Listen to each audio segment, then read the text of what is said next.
Warning, the player selections you're about to see may flop miserably. FPL TV cannot be held responsible for any of your own transfer shockers. Please, FPL responsibly.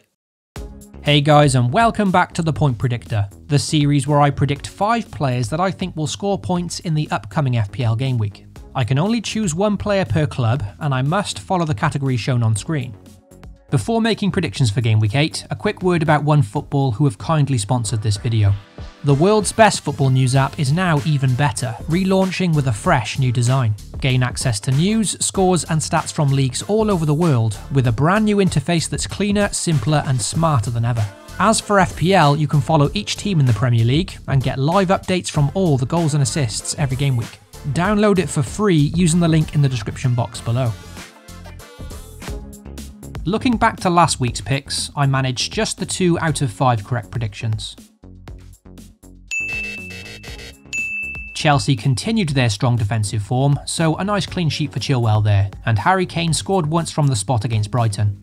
Elsewhere, Patrick Bamford did have 2 glorious chances to score, but couldn't stick them away, and unfortunately Phil Foden was benched against Sheffield United. Opting for Sadio Mane over Salah also proved to be a poor selection last week, and I guess the fact that the Egyptian is on penalties is why he just edges Mane as a fantasy option. So let's now move on to my predictions for Game Week 8. For my defensive pick this weekend, I'm sticking with last week's choice, Ben Chilwell.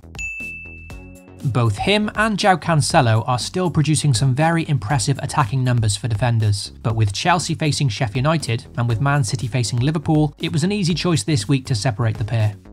Over the last 4 game weeks, which is when Chilwell made his league debut for Chelsea, no defender has had more successful crosses than him, with 10. In that time, he also sits top for chances created, with 9, joint top with Cancelo and 2 more than the second placed Robertson. The left back has already produced a goal and 2 assists in the last 4 game weeks as well, and did have another assist for Giroud ruled out for offside last week. His opponents Sheffield United this week still remain the lowest scorers in the division so far, only mustering 3 goals in 7 games. So with this, and Chelsea's very impressive defensive record of late, it seems that Chilwell has a good chance of points at either end of the pitch.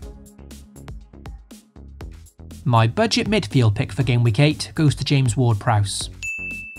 Now, initially when I wrote this episode, I drafted in Pablo Fornals in this category, and then deleted it and started again. Simply put, separating James Ward-Prowse, Pablo Fornals and his teammate Jarrod Bowen were very difficult this week, and I like all 3 options.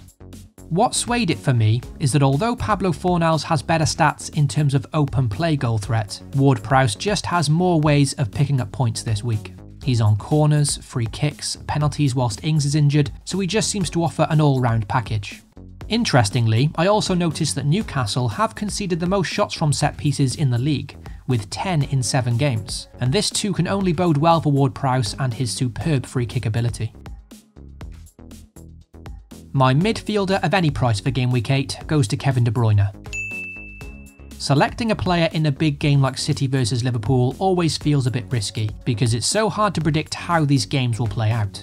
But there's no denying that Liverpool have defended very poorly to begin this season, and without Van Dijk, away to Man City becomes an even tougher prospect.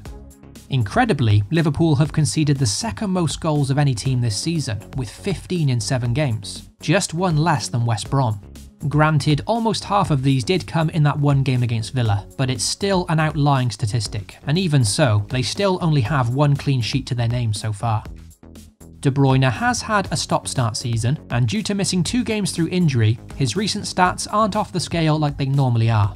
However, it is worth pointing out that if we include the Champions League, then De Bruyne does have 5 assists in his last 3 games, 2 against Marseille, 1 against Sheffield United, and 2 more against Olympiacos.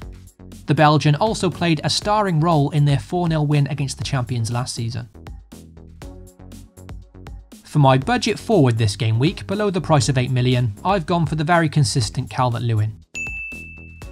Once again, I was close to choosing Patrick Bamford here, who still looks to be a great option, but I don't want this episode to be identical to last week's, and Calvert-Lewin is too a great option. In Game Week 7, with no Richarlison, no Luca Digne, no Seamus Coleman and no James Rodriguez, I was finally feeling safe to not own Calvert-Lewin, and I really thought the lack of creativity in this team meant no returns for the English striker. Painfully, this wasn't the case, and impressively, despite missing all these big players, Calvert-Lewin still scored and had the most shots of any forward last weekend, with 5. 4 shots inside the box was also joint highest amongst forwards, and even more surprising was that he also created 3 chances, again, the most amongst forwards for Game Week 7. In short, he just really stepped up when needed, and with FPL returns in 6 of the opening 7 game weeks, he continues to look a very safe bet for points. Everton face United this week, and they just came off the back of a confidence-knocking defeat in the Champions League, as well as losing to Arsenal. So with them struggling at the moment, it could be another good week for Calvert-Lewin. For the any priced forward this game week, apologies for the boring pick, but once again it does feel like a no-brainer. When Spurs face West Brom this week, it'll be the league's highest scorers Tottenham, who have scored 18 goals in 7, against the league's worst defence, with the Baggies conceding 16 goals in 7. This formula alone was enough for me to select a Tottenham player this week, and even more so with West Brom losing 2-0 against Fulham last time out. Hopefully this means a fruitful day for the Tottenham assets, who many of us own and will probably captain in Game Week 8. Harry Kane has had 31 shots in the 7 games so far, only Mo Salah has taken more. He's also top for shots on target with 14.